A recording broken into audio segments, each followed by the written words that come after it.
L'Afrique a aussi brillé sur le toit du monde. C'était dans la compétition de rugby, les Springboks. L'équipe sud-africaine a remporté cette Coupe du monde de rugby 2023. Aïchou? Oui, j'ai pas vraiment... Tu n'aimes pas le rugby, je suppose? Non, en fait, je regarde tout type de sport. Hein. Moi, j'ai pas de problème pour ça, mais j'ai pas vraiment suivi le match parce que je sais que la finale, je crois que ça s'est passé le samedi 28. Le samedi. Avant, ils étaient en face, il y avait la Nouvelle-Zélande. Oui, les All Blacks, d'ailleurs, une nation très puissante. Une nation de rugby, ça, il faut... Super effrayant. Voilà. Et aujourd'hui, l'Afrique du Sud s'est imposée. Elle a remporté cette Coupe du Monde. Et bien, c'est pas une première aussi. Voilà, c'est la 4e coupe que l'Afrique du Sud remporte devant les Néo-Zélandais. Donc, moi, je dis chapeau à l'Afrique du Sud, parce que c'est l'Afrique qui gagne. Hein. Oui, il faut d'ailleurs remonter, Yacine, à l'époque de Mandela, où cette équipe, il y avait des divisions, avec l'apartheid, où il a réussi à vraiment concilier les Noirs et les Blancs dans la même équipe pour former une équipe vraiment solide. Un seul Noir, Kester. C'est des Noirs et des Blancs. Oui, non, c'est juste une précision. Il n'y a pas de souci, j'aime bien ta précision. C'était un seul Noir, Kester, ils ont gagné la Coupe du Monde. Justement. En 1995. C'était la Coupe du Monde qu'ils avaient organisée. Ils l'ont gagnée. Et une année après, ils avaient même gagné la Coupe d'Afrique des Nations en 1996. Alors, c'est la plus grande nation de rugby au monde aujourd'hui. Aujourd'hui, oui. Devant les All Blacks. Devant tout le monde. Citez-moi qui vous voulez, c'est l'Afrique du Sud qui est devant. Mais il faut rappeler qu'ils ont eu quand même un parcours très compliqué. Ça passait sur le fil. La France, un point d'écart, chaque fois un point. Oui, c'est toi qui penses que c'est facile de gagner une Coupe du Monde. Eux, ils savent que ce n'est pas facile, mais ils savent comment le faire. C'est pourquoi ils gagnent plus que tout le monde. Gagner une Coupe du Monde, ce n'est jamais facile. Parfois, c'est sur le fil. Parfois, on a besoin d'un peu de chance et tout ça. On a besoin d'un coup du sort. Mais à la fin, on retiendra quoi? Qu'est-ce qu'on retient aujourd'hui?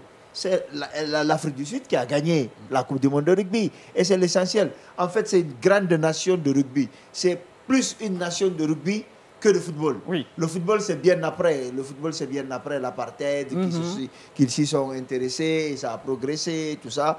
Mais le rugby, c'est dans les gènes des Sud-Africains. C'est beaucoup plus fort que n'importe qui. Jusqu'ici, on a pensé que les All Blacks étaient plus forts. Parce que non, ils sont quand même forts, faut avouer. Non, je n'ai pas dit qu'ils ne sont pas forts. On a pensé qu'ils étaient plus forts et qu'ils étaient, comment on appelle, médiatisés. Rappelez-vous qu'en 1995, avec Jonah Lomu, on avait pensé qu'il allait rafler tout. Mais finalement, qui les a battus en finale? C'est l'Afrique du Sud. C'est pas la première fois. Il faut rappeler que l'Afrique du Sud défendait même son titre de 2019 encore. Oui.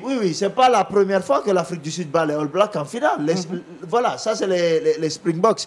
Je trouve qu'aujourd'hui, cette équipe-là n'est pas suffisamment médiatisée. Encore une fois, c'est l'Afrique qui grave. C'est l'Afrique qui gagne. La meilleure nation de rugby est sur le continent africain. Super. Pascal, en tout cas, moi, je dirais que c'est une grande équipe de rugby. Parce que quand tu regardes un peu le parcours qu'ils ont fait durant la compétition, déjà, ils ont battu la France à 29 buts à 28, donc 2 buts d'écart. Ça, c'était en quart de finale. Et après, ils ont affronté l'Angleterre, 15 buts à 16. Toujours un point. Un point de finale. Et bon, justement, la finale, ils ont croisé la Nouvelle-Zélande. Et les dieux du rugby étaient avec eux. C'est la deuxième fois que ces deux nations s'affrontent, justement, pour un titre de champion du monde. Il parlait tout à l'heure de 1995, voilà, dont les buts d'écart, c'est de 15 à 12, donc 3 buts d'écart.